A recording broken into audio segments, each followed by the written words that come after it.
as time goes by, I'll get better at speaking more fluidly and more quickly. I tend to pause a lot and I speak slow because I'm thinking as I'm talking.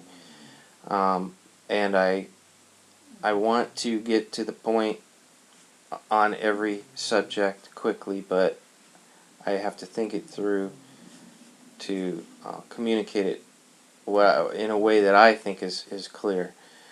What I want to start with is, once again, to repeat basically the idea of properly interpreting Scripture. Because what I have discovered is the truth about everything is in the Bible. It truly is. But it's not taught by the modern church.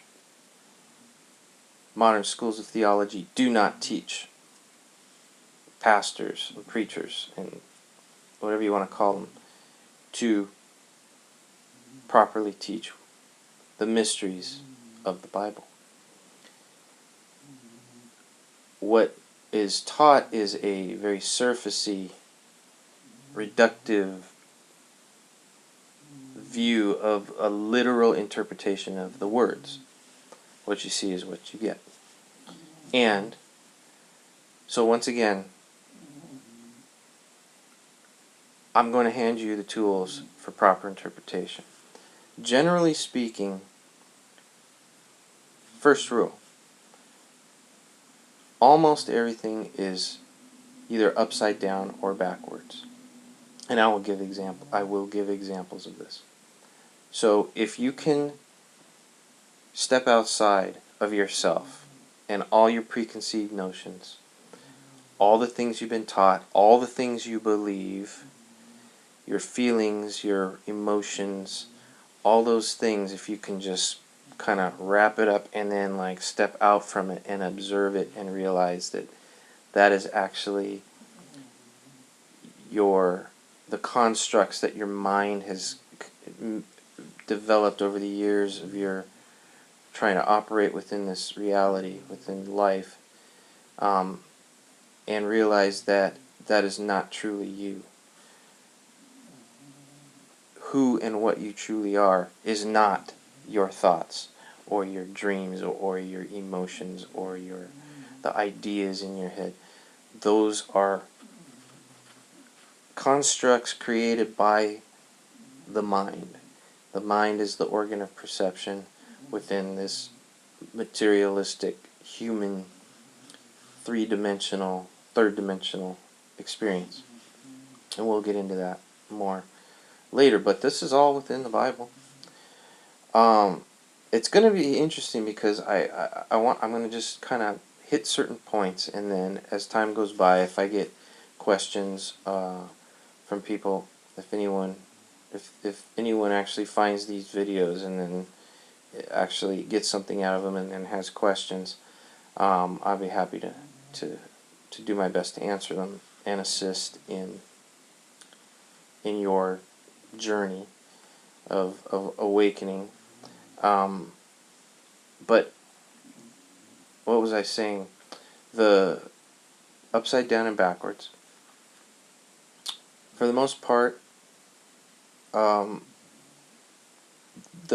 and an example to take that a step further is things that we, and I've said this before, is that things that we read as literal are actually figurative, and things that we read as figurative are actually literal.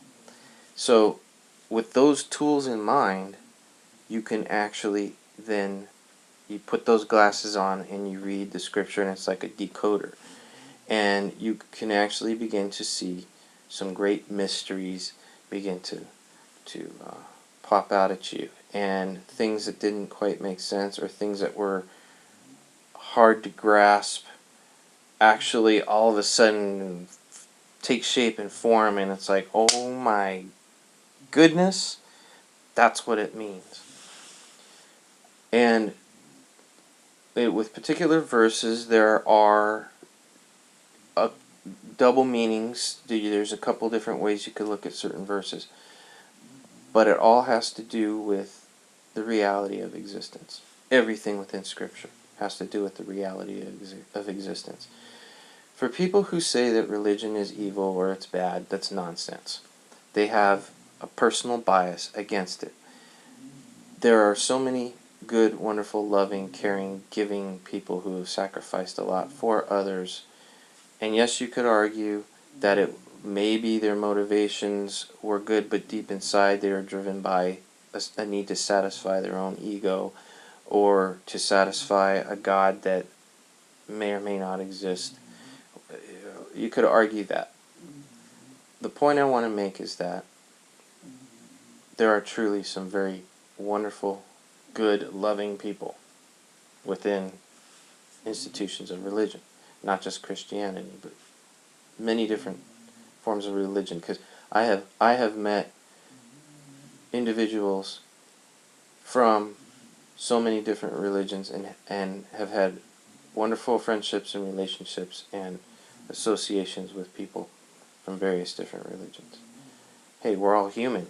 We all live in this world and we all got to get along. And for the most part, I find that people who do come from a religious background tend to be a little bit more they're not as open-minded, but they tend to be more tolerant. The whole idea of forgiveness, and this is something we'll talk about, is interesting. I come from a unique situation because in my family there's an interesting dynamic, and I'll get into that at some other point as well. Let's skip over that. Okay, let's get to the nitty-gritty.